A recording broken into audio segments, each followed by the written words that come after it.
Dear student, मैं Ajay sir आपके लिए सेकंड वीडियो में कुछ प्रॉब्लम्स लेके आया हूँ। फर्स्ट वीडियो से रिलेटेड प्रॉब्लम फर्स्ट है, what is isotropy and anisotropy. ये वर्ड्स पहले आपने क्रिस्टलाइन सॉलिड और एमोर्फस सॉलिड जब आपने करेक्टर्स देखे थे पीछे वाले वीडियो में अपन ने, उसमें ये वर्ड्स आए थे। उसमें मैंने आपको बताया था कि इनको आगे भी मैं आपको अच्छे से समझाऊंगा इनको। तो देखिए, ये एज ए क्वेश्चन के रूप में बनाया मैंने आपको कि क्वेश्चन एग्जाम में भी आते हैं सेम ऐसे ही जैसे लिख रखा है, what is isotropy and anisotropy. Problem देखिए, आंसर देखिए इसका सॉल्यूशन। आइसोट्रोपी क्या है? It is the phenomena in which physical property of solid have same value along each direction. कि इनकी फिजिकल प्रॉपर्टी हैं वो एक डायरेक्शन में चलने पर सेम आए, सेम दिशा में आएगी, समान होंगे वो सभी प्रॉपर्टीज उनकी एक डायरेक्शन में, तो वो क्या कहलाएगी? आइसोट्रोपी। आइसोट्रोपी को बोलते हैं हम समदैशिकता। सम का मतलब समान, दैशिकता एक दिशा में चलने पर इनके गुण समान हैं। कौन से गुण? फिजिकल प्रॉपर्टी हैं वो। आप कहोगे सर ये फिजिकल प्रॉपर्टी कौन कौन से क्या क्या आते हैं इन फिजिकल प्रॉपर्टी में? फिजिकल प्रॉपर्टी में देखो क्या क्या आते हैं। फिजिकल प्रॉपर्टी में जैसे कंडक्टिविटी, क्या आता है? Conductivity, heat conductivity. ये कंडक्टिविटी कौन सी? Electric conductivity. कौन सी? Electric conductivity. नेक्स्ट है सेकंड, कौन सी फिजिकल प्रॉपर्टी में? Heat conductivity, electric conductivity, heat conductivity, viscosity,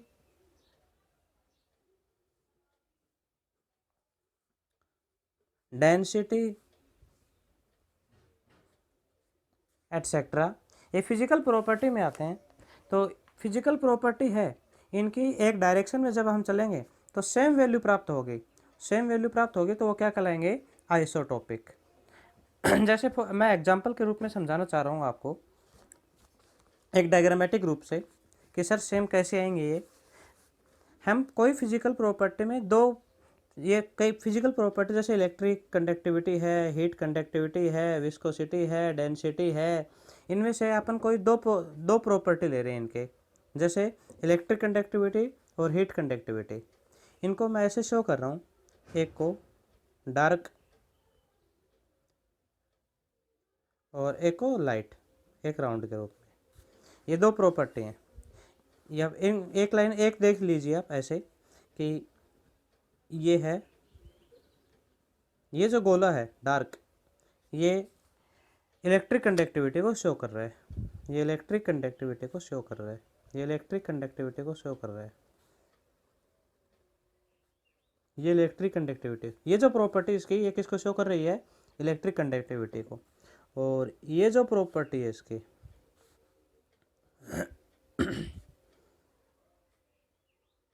ये हीट कंडक्टिविटी को शो कर रही है। अपन इसको बार बार रिपीट कर रहे हैं, क्यों? एक डायरेक्शन बना रहा हूँ मैं, एक्स डायरेक्शन या वाई डायरेक्शन या जेड डायरेक्शन, ऐसे बना रहा हूँ। जैसे ये एक्स हो जाएगी, या फिर ये ऊपर के अपन ये डायरेक्शन चलेंगे तो ये वाई डायरेक्शन हो जाएगी।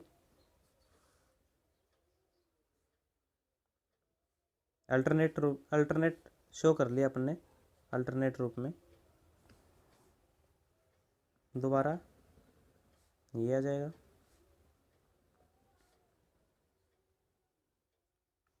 अब देखिए, अपन ने कहा है थ्योरम, देखिए कि इनकी फिजिकल जो प्रॉपर्टी है वो एक डायरेक्शन में सेम आए तो वो क्या कहलाएगा? आइसोटोपिक। और वो एग्जाम्पल किसका होगा? एमोर्फस सॉलिड का, अक्रिस्टलीय ठोसों का होगा।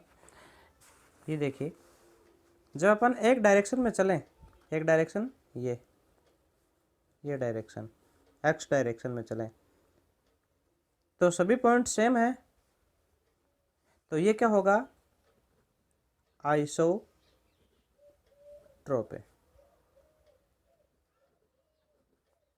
क्या होगा? ये आइसोट्रोपी। और ये एग्जाम्पल किसका होगा? एमोरफस क्रिस्टलाइन का, किसका होगा वो, एमोरफस क्रिस्टलाइन का होगा, एमोरफस सॉलिड का होगा। ओके, हाँ नेक्स्ट हो देखिए एन आइसोट्रोपी, क्वेश्चन में है कि एन आइसोट्रोपी क्या है।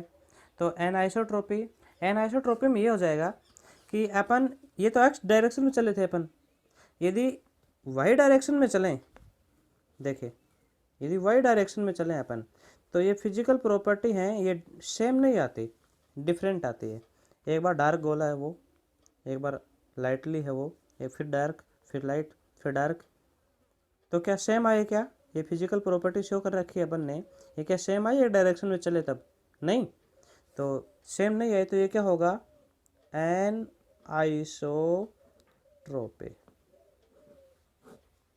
ये क्या कहलाया, ये प्रॉपर्टी है, ये गुण है इसका, ये क्या कहलाई, एन आइसोट्रोपी कहलाई। और ये किसका एग्जाम्पल होगा, ये एमोरफस क्रिस्टलीय का है, एमोरफस सॉलिड का है, तो ये किसका होगा, क्रिस्टलाइन सॉलिड का, इसका होगा क्रिस्टलाइन सॉलिड का।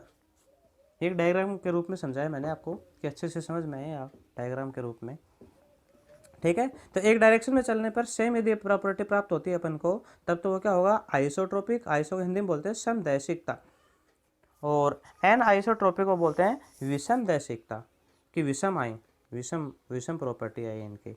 ओके, नेक्स्ट देखिए एन आइसोट्रोपी में, it is the phenomena in which physical property of solid have different value, देखिए ये बताया था मैंने आपको, different value along different direction, कि डिफरेंट डायरेक्शन में अपन चलते हैं, दूसरे डायरेक्शन में चलते हैं अपन, विभिन्न दिशाओं में चलते हैं, तो उनकी फिजिकल प्रॉपर्टी है वो क्या है, डिफरेंट है, तो वो क्या कहलाएगी, एन आइसोट्रोपी। क्लियर, इसका एग्जाम्पल कौन होगा, क्रिस्टलाइन सॉलिड, और एन आइसोट्रोपी का क्या होगा, एमोरफस सॉलिड। नेक्स्ट देखिए प्रॉब्लम, तो बस ध्यान रखना आप, इम्पोर्टेंट है ये क्वेश्चन आते हैं एग्जाम में, कि what is isotropy and anisotropy, तो केवल आप बस यही दिमाग में रखना, पूरे रटना नहीं है इनको, केवल समझना है। कहोगे सर क्या ध्यान में रखना है, कौन से वर्ड ध्यान में रखने हैं, ये कि इनकी फिजिकल प्रॉपर्टी है वो यदि हम देखें एक डायरेक्शन में, तो यदि वो सेम प्राप्त होती है हमें, सेम, तब तो वो आइसोट्रोपी होगी, और यदि इनकी फिजिकल प्रॉपर्टी है वो हम एक डिफरेंट डायरेक्शन में देखें, तो वो डिफरेंस यदि प्राप्त होते हैं हमें, तो वो क्या होगी, एन आइसोट्रोपी। एग्जाम्पल क्लियर, हाँ ये और याद रखना कि आइसोट्रोपी का एक आइसोट्रोपी है, ये करेक्टरिस्ट, तो ये प्रॉपर्टी है वो किसकी होती है, ये गुण धर्म किसका होता है, एमोरफस सॉलिड का, जबकि एन आइसोट्रोपी है वो किसका होता है, क्रिस्टलाइन सॉलिड का। प्रॉब्लम सेकंड देखिए, explain silica is a crystalline, ये एक मिस वर्ड है यहाँ पर, यहाँ आएगा सिलिका ग्लास,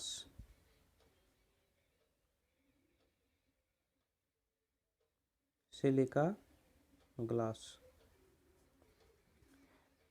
एक्सप्लेन कीजिए कि सिलिका इज ए क्रिस्टलाइन और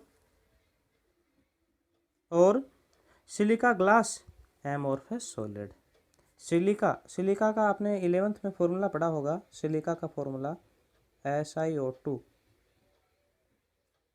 सिलिका का फॉर्मूला पढ़ा होगा आपने SiO2, कि SiO2 है वो तो एक क्रिस्टलाइन है, जबकि सिलिका ग्लास है वो क्या है, एमोरफस सॉलिड है। आपको समझ में आ गया होगा कि ये एमोरफस सॉलिड क्यों है और ये क्रिस्टलाइन क्यों है। पीछे आपने करेक्टर्स देखे थे इनके पिछले वीडियो में, उसमें आप बता रखा था कि क्रिस्टलाइन सॉलिड होते हैं उनमें पार्टिकल्स जो होते हैं वो रेगुलर अरेंजमेंट में विन्यासित होते हैं, उनका अरेंजमेंट जो होता है वो रेगुलर होता है, जबकि इनका क्या होता है, इरेगुलर होता है। इसलिए ये तो क्या होते हैं, ये तो एमोरफस, सिलिका ग्लास होगा, वो ग्लास देखो ग्लास, तो ये तो क्या होगा, एमोरफस, जबकि ये क्या होगा, क्रिस्टलाइन होगा।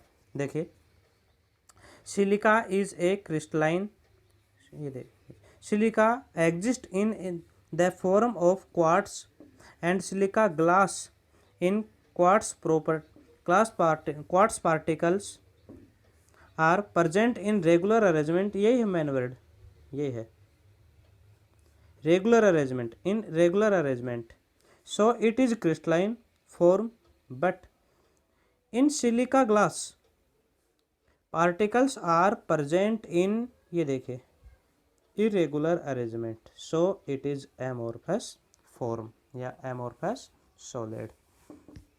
दोबारा देखिए, एक्सप्लेन सिलिका इज क्रिस्टलाइन, कि सिलिका है वो तो क्रिस्टलाइन है, सॉलिड है, जबकि सिलिका ग्लास है वो एमोर्फस सॉलिड है। ऐसा क्यों, कारण बताइए। कारण यही है इसका, देखिए कि इनमें पार्टिकल्स होंगे वो तो रेगुलर अरेंजमेंट में होंगे, और इनमें पार्टिकल्स होंगे किन में, सिलिका ग्लास में, इनमें इरेगुलर अरेंजमेंट होंगे।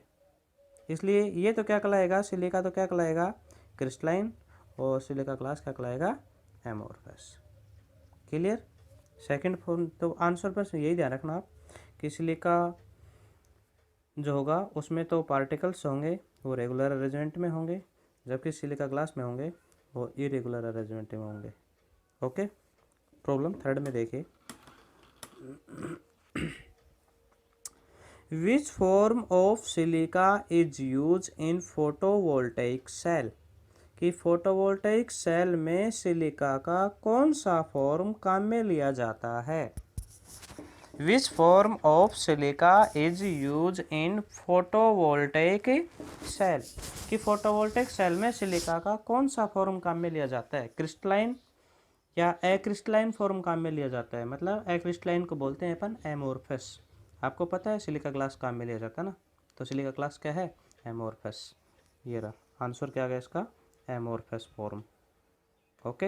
एमोर्फस फॉर्म किसकी है, सिलिका ग्लास की, ऊपर पढ़ा था टॉपिक में अपन ने। एजुकेशन के रूप में समझना आप इनको प्रॉब्लम्स को। प्रॉब्लम फोर्थ देखिए, cooling curve of crystalline solid have breaks but cooling curve of amorphous solid are smooth, कि इनका कूलिंग कर्व है। कूलिंग कर्व का मतलब इनका जो ग्राफ है, कूलिंग, कूलिंग मतलब ठंडा होना, ये कूलिंग कर्व, कर्व का अर्थ होता है ग्राफ, कूलिंग का मतलब ठंडा होना। जब क्रिस्टलाइन सॉलिड है, क्रिस्टलाइन सॉलिड कौन कौन से थे, पीछे एग्जांपल में बताए थे आपको, तांबा मतलब कॉपर, आयरन, गोल्ड, सिल्वर, ये किस में आते हैं, क्रिस्टलाइन सॉलिड में। जबकि एमोर्फस में रबड़, क्वार्ट्स, ग्लास, पॉलीमर, ये किस में आते हैं, प्लास्टिक, ये पॉलीथीन, ये एमोर्फस सॉलिड में आते हैं। तो क्रिस्टलाइन सॉलिड है, इनका तो कूलिंग कर्व है वो ब्रेक्स के रूप में आता है। ब्रेक्स के रूप में मतलब टेढ़ा मेढ़ा आता है, बिल्कुल सीधा नहीं होता है। और इनका कूलिंग कर्व है, एमोर्फस का कूलिंग कर्व है वो स्मूथ आता है, मतलब सीधा आता है। ऐसा क्यों है, कूलिंग, पहले इनको वर्ड को देखना, जैसे ग्राफ अच्छे समझ में आएंगे आपको। कूलिंग का अर्थ होता है ठंडा होना, कर्व है, हम उनकी प्रोसेस देखें, ठंडे होने की प्रोसेस देखें। मतलब कब देखेंगे ठंडे होने की प्रोसेस, जब तांबा है वो अत्यधिक गर्म है, गर्म होने के बाद में हम समय के अनुसार धीरे धीरे उसके ठंडे होने की प्रवृत्ति देखेंगे। उस समय हम समय और टेम्परेचर के बीच में जो ग्राफ देखेंगे, समय और टेम्परेचर के बीच में जो ग्राफ देखेंगे, समय और टेम्परेचर के बीच में, देखो ये टेम्परेचर है, टेम्परेचर, और ये समय है, इसमें हम ग्राफ देखेंगे तो इन क्रिस्टलाइन सॉलिड है उनका ग्राफ ऐसे आएगा, रेगुलर नहीं आएगा, रेगुलर नहीं आएगा। कि समय के अनुसार इनका टेम्परेचर है, समय के अनुसार टेम्परेचर, ये इधर टेम्परेचर आएगा इसमें,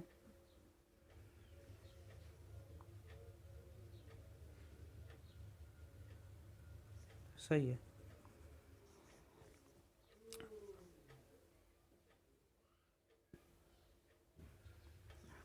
टाइम बढ़े, सही है, टेम्परेचर बढ़ेगा, इस साइड में टेम्परेचर अधिकतम है, यहाँ टेम्परेचर इस पॉइंट पर अधिकतम है। समय के अनुसार समय नीचे आएगा, कम होगा, समय कम होता जाएगा, ऐसे वैसे वैसे टेम्परेचर क्या होता जाएगा, कम होता जाएगा। और एक समय ऐसा आएगा कुछ टेम्परेचर में परिवर्तन नहीं आएगा, बहुत कम परिवर्तन आएगा, और उसके बाद टेम्परेचर अचानक से कम होगा।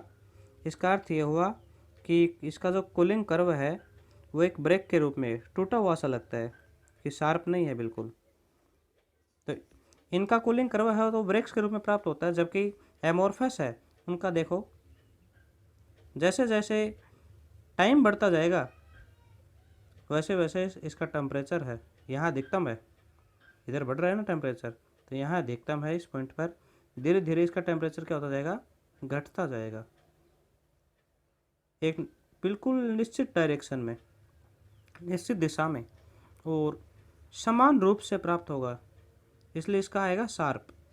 सॉल्यूशन देखिए, this is because crystalline solid are true solid, ये तो पीछे थ्योरी के अकॉर्डिंग कहा गया है कि क्रिस्टलाइन सॉलिड होते हैं वो क्या होते हैं, ट्रू सॉलिड होते हैं। They undergo phase transition but amorphous solid are super cold liquid, पीछे बताया गया सुपर कोल्ड लिक्विड क्या होते हैं कि ये द्रव के समान बहने का गुण पाया जाता है इनमें, हाई विस्कोसिटी, इनकी विस्कोसिटी भी क्या होती है, हाई होती है। They not undergo phase transaction, इसमें फेज ट्रांजैक्शन नहीं पाया जाता। So that cooling curve are smooth. Clear?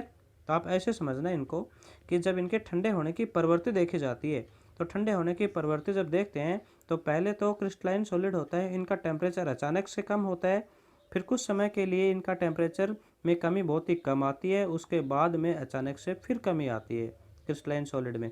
इसलिए इनका कूलिंग कर्व है, ठंडे होने की प्रवृत्ति है, वो बिल्कुल एकदम सीधी नहीं होती है, इसलिए इनको बोलते हैं कि इनका कूलिंग कर्व होता है वो ब्रेक्स के रूप में होता है, जबकि इसका कूलिंग कर्व होता है वो शार्प होता है। ठंडे होने की प्रवृत्ति वो लगातार जैसे प्रारंभ में चलती है वैसे ही लास्ट तक चलती रहती है, और जैसे जैसे समय बढ़ता जाता है, ऊपर की ओर समय बढ़ता जाता है, वैसे वैसे इनमें टेम्परेचर क्या होता जाता है, कम होता जाता है।